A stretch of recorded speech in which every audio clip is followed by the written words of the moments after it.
Hello and welcome to Ranked Rambles episode 3. Well, I'm going to talk about lore.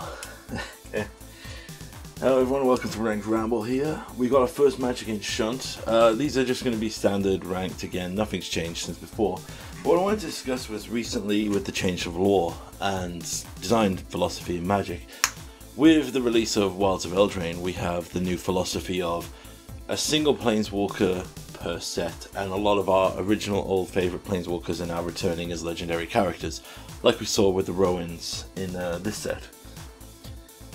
I'm not sure yet how I feel about this. I feel that this is a response to the design for Commander philosophy, which is something I'll discuss in another video, where I'm not hugely supportive of that, but we'll go into that in detail later. The one thing I've noticed here is now that the main story is going to revolve around the son of Oko, Kinnan. And we've had him in the first Eldraine set, and he's been spoiled for the Ixalan set, and he's going to have adventure spells. It looks like he's just switching colours to whatever colour he needs, which is weird from a lore perspective for me. But, you know, I'll go into that in data. Just want to give a bit of history to my perspective here and why I'm a bit biased. I started truly following Magic in Origins.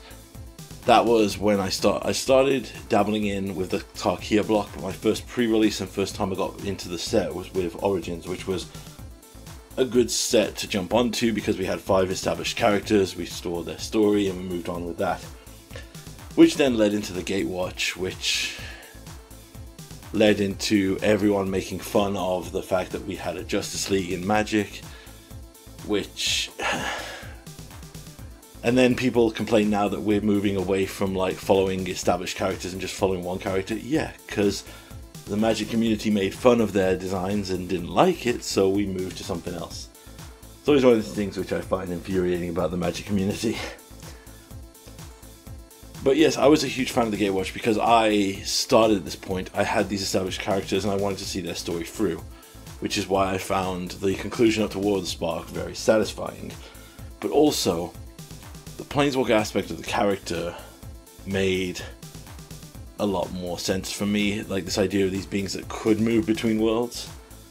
For those of you who don't know, the lore has changed now so that we are going to see omen paths, which are basically portals that anyone can walk through and you'll go to a different world. It appears in Ixalan that Saheeli has walked from from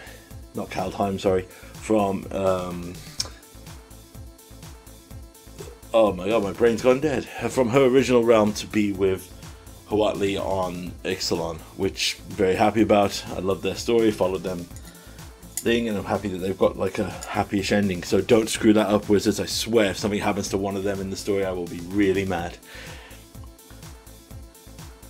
But all in all, I think the main issue I have here with Kinnan is we've got his story leaked a bit. We've got, oh, he is the son of Oko, he's now looking for his dad. Great, but I don't have an investment in that as such yet. I'm expecting when we get to Wild West Plain where he meets his dad that we'll see like a more interesting thing afterwards. This is my optimism holding out. But, as I've said, I'm not feeling Kinnan as a character right now. I'm sure that he'll grow with time and we'll see there, but it seemed very risky to put it all on him. The other thing I really wanted to address is the change in style. So we've gone with Kinnan's been introduced and shown his story.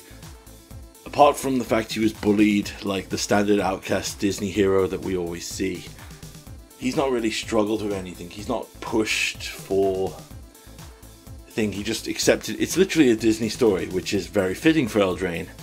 The outcast hero, like Hercules, suddenly discovers he's got some different blood in him and goes on a quest to prove he's worthy to get the truth. And I think as a personal state, I love characters that struggle. I think that's why I identified with the origin stories more. Each one of the original 5 Planeswalkers was broken, like Gideon had succumbed to pride and got his friends killed. Jace had had his mind wiped and had no idea of what he had done. Liliana is a 2-hour essay on her history if we go into it. Chandra felt that, well, believed that she had resulted in both her parents being murdered by the consulate because of her failures. Nissa released the Eldrazi and also dealt with other things protecting the world. There were stories to get enticed into. Right now, the only story I have for Kinnan is, oh, I want to find Dad, which is not hooking me in. Which I understand this is why they're tying in sub-stories with characters we have established. Like we had the Will Saga and the Rowan Saga, which I was very interested in. But I have thoughts about Rowan's easy turn to the dark side, but I understand it. I feel it would have been explored more if it was actually the main story. So yes, I'm reserved on the current state of the lore here, but I don't think it's going to deter me as such. I mean, I'm sure there are plenty of people now who are in the same situation I was in, where they have just come into Magic recently and now this is their story reset and they will identify and like Kinnan. I'm just not getting what Kinnan's vibe is at the moment. I want his story, his struggle, if you know what I mean. The other thing I want to discuss is we seem to have a very strange design philosophy now that there will be a single Planeswalker in every set. I get why they want to do this from a product perspective, because it allows us to do every character that you loved before can now be your commander for obvious reasons, to just pitch commanders. And I believe this has been backed up by Wilds of Eldraine and Ixalan here, because Will and Rowan's abilities literally read as commander abilities. There was not a pay life synergy in Eldraine for Rowan. There was a food synergy for Will, but it was in completely different colors. So, you know, you could do something there. But these were very clearly cards that were designed for commander.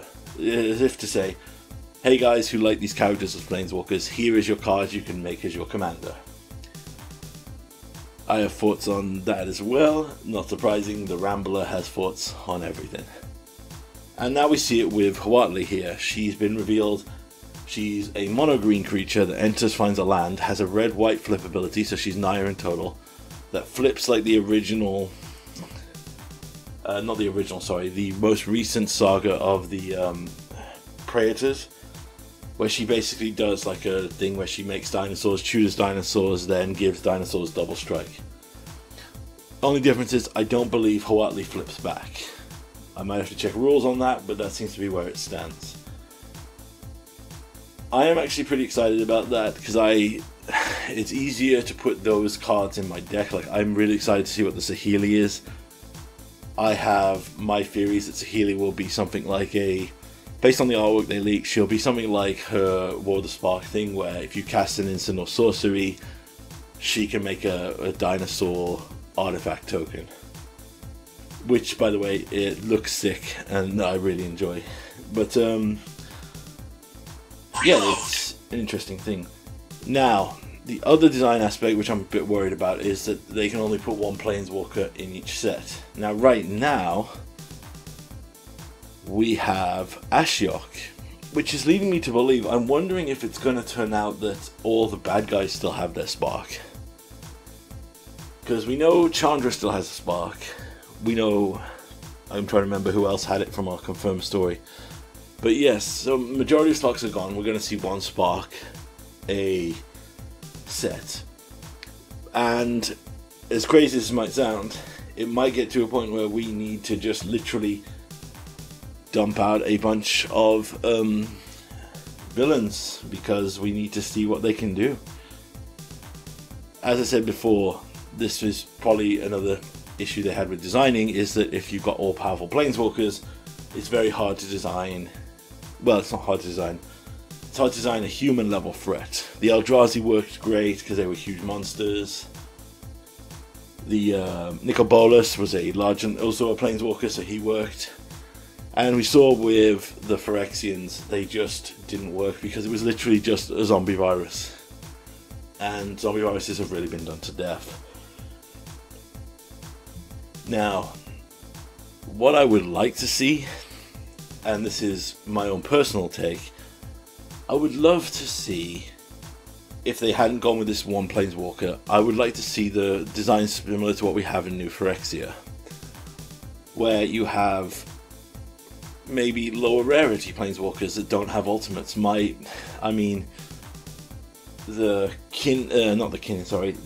Kaido and the Tyvar are great examples of that. They were things that supported existing strategies and, you know, let us do crazy stuff. A lot of fun there. But I would love it if the Huatli was maybe a uncommon Planeswalker that just made dinos and only had a tick down. I guess that's what I'm saying is I don't think that, I'm not a fan of the current change, because I'm a relatively new player who loved the design of Planeswalkers, and I feel that there was a lot they could have still done with it. Well, no, though, I am excited to see where it is. As I've said before, I think that change is always required in story and other things, and I'm very happy to see it. Well, no, though, I think that we could be in danger of, and I will touch on it here,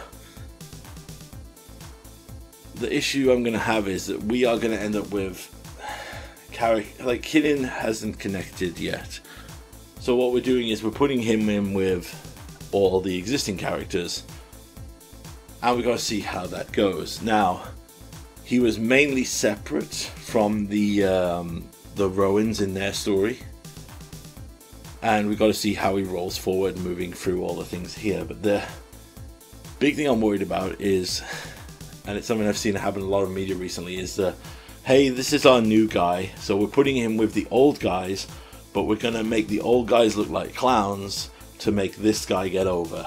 It's a common trope in wrestling, which really frustrates me, where someone literally goes, oh, you are the new guy, so we are going to make sure that you get over by making our other good guy look like an absolute moron and you can save him. That hasn't happened yet. I'm crossing my fingers that it doesn't. But all in all, it has been pretty interesting seeing the start of the new Almond Path story. Again, we've got to see how Kinnan progresses and studies. I could be literally eating my words in 2 chapters when we meet his good dad. We could get a very intrigued story. But yeah, we'll talk about more of that as it comes on in the future. We'll jump back into our gameplay now. I'm up against Demir, dude, and he's playing mono black, which is very disappointing because he's not staying true to his name. He's in a discard waste not deck, which has been really popular recently. But as we see here, our opponent is just going crazy. We're going to upkeep, make him discard, get back our Yorion here. Now they've got nothing. What we can do on our turn, we can cast Yorion, reset the Kiki Jiki Saga, and use up the Beanstalk here to keep drawing. So we've pulled ahead in this match. We play our land, we get our stuff back, and our opponent's seen enough. They know that we've just grinded too much. So we want to add a few little bits in, get it going here. Yeah, I ran into so much mono black recently. I know a couple of content creators like Jim Davis and a few others at the time I recorded this were playing waste not decks, which seemed to have filtered down. But wow, these were a lot of Demir. Yep, I got turn 1 Thoughtseize on pretty much everything I saw. They took away the Beanstalk, which is crazy respect for the Beanstalk here. But we have Veto up, so we'll just counter whatever big thing they play here. We don't want them to have their waste knot.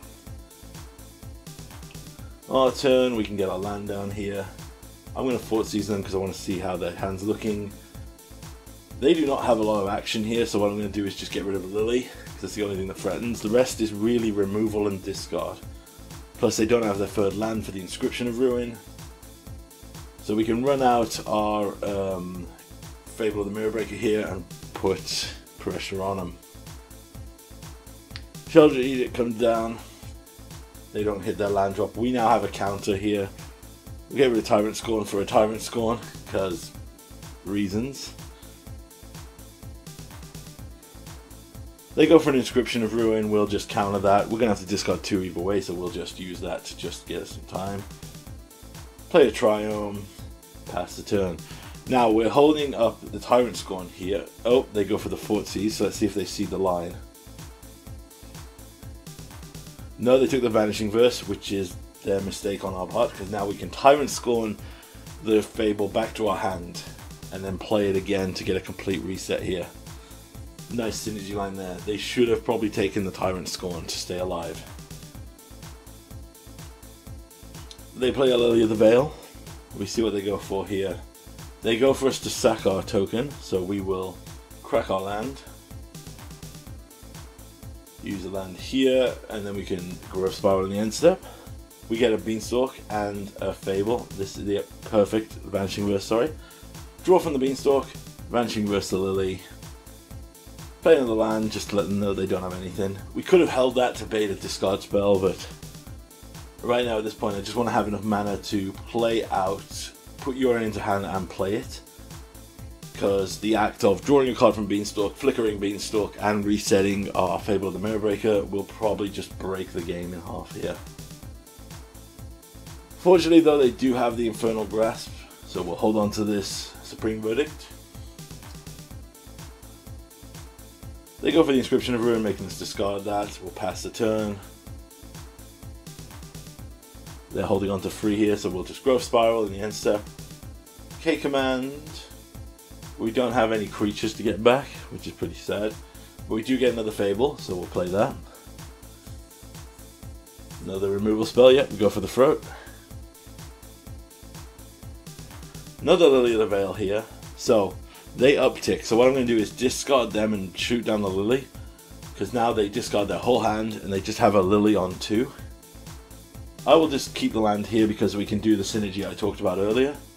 So we can up the Beanstalk, draw a card, flicker our entire board. We now also have a sacrifice protection against Lily, and our opponent scoops it up. Pretty good match there.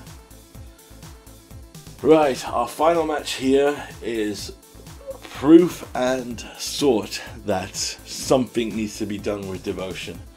Like, just watch these games and see how our opponent just literally tears it up.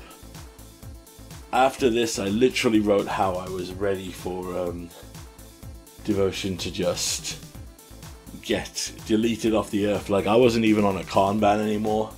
I was ready for them to just ban everything. Oh wait, this is actually not the Devotion match. I've played so many games. No, it is Devotion. Yes, they just were splashing black to make it more efficient. Because, you know, they need efficient. So we've answered everything they've played here. So we've kept their Devotion low, we've played a Beanstalk to draw a card, we have removal for any creatures they could play. But, you know, it's 4 mana, so here comes Karn. And Karn gets them an indestructible land. We attack Karn here, puts him down. I'm going to use the K command to kill the Karn. So again, we've answered everything this Devotion player has had. They threw a Storm the Festival in the graveyard. There's their Cavalier of Thorns. We find an Niv-Mizzet here, which won't be enough, I don't think. So what I'm going to do is just get as much value as I can. Swing in. They have 5 or 6 mana potentially. I choose to hold up the Tyrant Scorn to bounce any creature they play. Here comes a Nissa. Nissa untaps the indestructible land, so this is okay though, because what we can do is see what they cast before that. There's a Kiora. I should have bounced something at some point, I think, here. Kiora can untap them. Yep, I should have held on to Tyrant Scorn, but I was really focused on playing the Niv here. Reload! And we don't find anything to answer the threats here. I'm hoping to set up the Wandering Mind, Reflection of Kiki-Jiki loop here, but we can't kill the Nissa, so they're going to have 1,000,000 mana on the next turn, and with the Fable, not the Fable, sorry, with the actual Festival card that they have in their hand, they're just going to go insane. So this is the turn where I decide that I'm done with Karn. They actually have one in their hand, find a Growth Troll, another Kiora, draw a card, draw a card. Play a land, get to tap all their mana, make 1 billion mana, play a Pelucanos. They can make 18 mana now because that's a fair and balanced thing. They have another Storm the Festival. That finds them a Karn, so now they can go 18, find their next big finisher. They find Portal to Phyrexia and have enough mana to cast it. I'm done. And the next game, I will not play it out here because watching that just made me salty and angry. You'll see that why. So I can't fully remember how this one goes. I think we get stomped, or I think actually I claim this one back, if I remember correctly. We'll find out.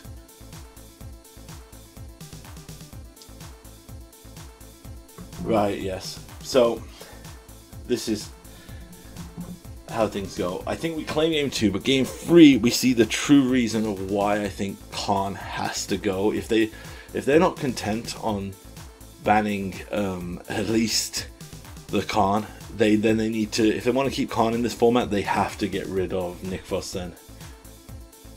We saw it in the mono black devotion deck while I was talking about the lore situation here, but also just, you'll see here, we use Leyline Binding to try to stop Karn, or we can use Piffing Needles if they get a Karn down. That's one of the other techs I've used in Historic. Or we even use the Alpine Moon to turn the land off. You know what Karn can get now? The Haywire Might support that they got, to remove any hate piece we might have to try and stop their deck. Now that's, in my opinion, that's a problem. When literally a free hate piece is in the sideboard that they can grab with their Karn at any point. Yeah, see, this is the one where we turn it around. We have the Alpine Moon to just turn off their land, but then by showing them the Alpine Moon and I believe a Leyline, oh no, we don't get it. We take the K command to take out the artifact. And we have the game 1 here, depending on what they play. Yeah. So you'll see this mostly in game 3, where our opponent will literally just run away with this.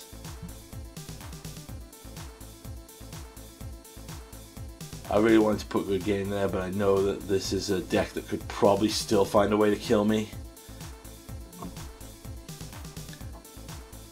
Yep. So we take that one out.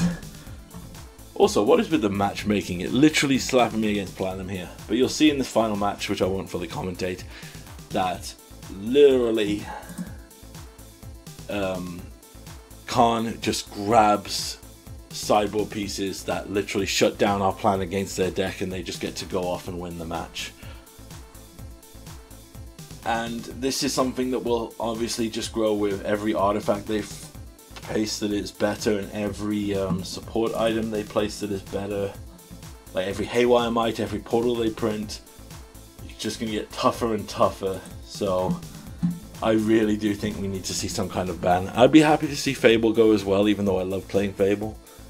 But something needs to shake up in this format, because if we've got to have another 10 months of this, I can see why Explorer numbers are dropping on Arena if this is going to be the meta for another 10 months. Please, Wizards, look into this.